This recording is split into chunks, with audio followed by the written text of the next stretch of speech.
আমরা আজকে শিখব ফটোশপ এবং ইলাস্ট্রেটরে কিভাবে আমরা নতুন স্টাইলিশ ফন্টকে যুক্ত করতে পারি নতুন করে। তো সেই ক্ষেত্রে এই ভিডিওটা খুবই গুরুত্বপূর্ণ। ভিডিওটা টানাটানি না করে সম্পূর্ণ ভিডিওটা দেখবেন, তাইলে আপনি সহজেই ইলাস্ট্রেটর, ফটোশপ এই ভার্সনগুলিতে আপনি নতুন ফন্ট অ্যাড করে নিতে পারবেন, যেটা আমাদের ফ্রিল্যান্সিংয়ের জন্য অনেক বেশি উপকারী। তো কথা না বাড়িয়ে চলুন শুরু করে দিচ্ছি। চ্যানেলে নতুন এসে থাকলে অবশ্যই চ্যানেলটিকে সাবস্ক্রাইব করে সাথে থাকবেন এবং পেজে নতুন এসে থাকলে অবশ্যই পেজটি ফলো দিয়ে বন্ধুদের সাথে শেয়ার করে দিবেন। তো সর্বপ্রথম হচ্ছে আমরা গুগলে চলে আসব। গুগলে চলে এসে আমরা লিখে নিব CORONET করোনেট FONT করোনেট ফন্ট। আমরা এদিক থেকে ফ্রি ডাউনলোড এটার উপর ক্লিক করে দিব। তো এটার উপর ক্লিক করে দেওয়ার পর এদিকে দেখেন করোনেট ফন্ট ডাউনলোড। তো আমরা নর্মালি এখান থেকে রাইট বাটন ক্লিক করে আমরা এদিক থেকে একটা ট্যাব ওপেন করে নিব। ট্যাব ওপেন করে নেওয়ার পর এদিকে দেখেন করোনেট ফন্ট নামের একটা অপশন চলে আসছে। তো এটা হচ্ছে মূলত করোনেট ফন্ট। এখন আমরা এদিক থেকে এই যে এখানে দেখেন ডাউনলোড ফন্ট নামের একটা অপশন আছে, এটা PC/ম্যাক, যারা হচ্ছে কম্পিউটার এবং ম্যাক চালায় তারা এটা ব্যবহার করতে পারবেন। তো সেক্ষেত্রে নর্মালি এদিক থেকে ডাউনলোডের উপর আমি ক্লিক করে দিলাম। ডাউনলোডের উপর ক্লিক করে দেওয়ার পর আমার এদিকে কিন্তু এটা ডাউনলোড হয়ে গেল। তো আমি হচ্ছে এখান থেকে নর্মালি এটাকে ডেস্কটপে ডাউনলোড করে রাখলাম। তো এবার হচ্ছে আমি এখান থেকে কেটে আমি সরাসরি আমার ডেস্কটপে চলে যাব।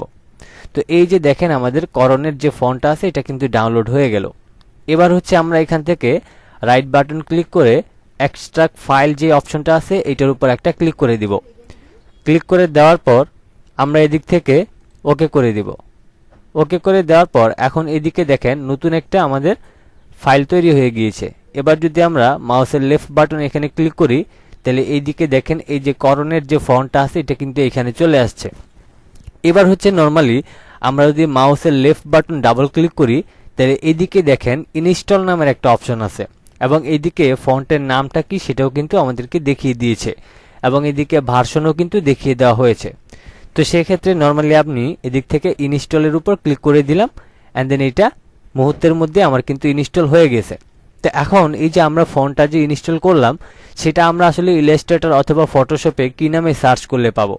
তো এখানে দেখেন এই যে ফন্ট নাম দেওয়া আছে, এখানে এই যে করোনেট লেখা আছে, এই করোনেটটা যদি আপনি ইলাস্ট্রেটর অথবা ফটোশপে গিয়ে সার্চ করেন সেক্ষেত্রে কিন্তু পেয়ে যাবেন।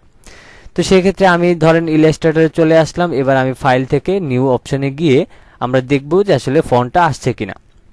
তো আমরা এখান থেকে একটা পেজ নিয়ে নিলাম। এবার আমরা টাইপ টুলে যাব। টাইপ টুলে যাওয়ার পর আমি নর্মালি এদিকে একটা ক্লিক করে দিলাম। এবার এদিকে দেখেন মাই রিড প্রো আছে। এবার যদি আমরা এদিক থেকে করোনেট লিখে নিই CORO, দেখেন এদিকে করোনেট অটোমেটিক্যালি কিন্তু সম্পূর্ণটা চলে আসছে। এবার আমি এটাকে সিলেক্ট করে দিলাম। সিলেক্ট করে দেওয়ার পর এবার ধরেন আমি করোনেটই লিখে নিচ্ছি CORONET। তো দেখেন আমরা এই যে মাত্র যেটা ডাউনলোড করলাম সেটা কিন্তু আমরা এখানে এই মাত্র আমাদের ইলাস্ট্রেটরে অ্যাড করে নিতে পারলাম। তো মূল বিষয়টা হচ্ছে আমরা প্রথমে গুগল থেকে ডাউনলোড করব, এরপরে হচ্ছে নর্মালি ইনস্টল করে নেবেন। দেন ইনস্টল করে নেওয়ার পর আপনি ইলাস্ট্রেটরে যেখানে সার্চ করে সেখানে এসে আপনি এই ফন্টের নামটা দিয়ে সার্চ করলে পেয়ে যাবেন। তো সেমভাবে আপনি শুধু ইলাস্ট্রেটরে না, এটা ফটোশপেও একইভাবে আপনি সার্চ করলে কিন্তু এই ফন্টটা আপনার কম্পিউটারে যুক্ত হয়ে যাবে। তো সেক্ষেত্রে আপনার যেই কোনো ফন্টই হোক না কেন, আপনি যেই কোনো ফন্ট আপনি গুগল থেকে ডাউনলোড করবেন, দেন ইনস্টল করে নেবেন, সে ফন্টের নামটা আপনি মনে রাখবেন, দেন এখানে এসে সার্চ করে সেটা দিয়ে এই টাইপ টুল দিয়ে লেখা শুরু করলে সেই ফন্টটা কিন্তু এখানে যুক্ত হয়ে যাবে। তো আশা করছি এই বিষয়টা ক্লিয়ার করতে পেরেছি। আজকের মতো এই পর্যন্তই ছিল। সবাই ভালো থাকবেন, সুস্থ থাকবেন। আল্লাহ হাফেজ।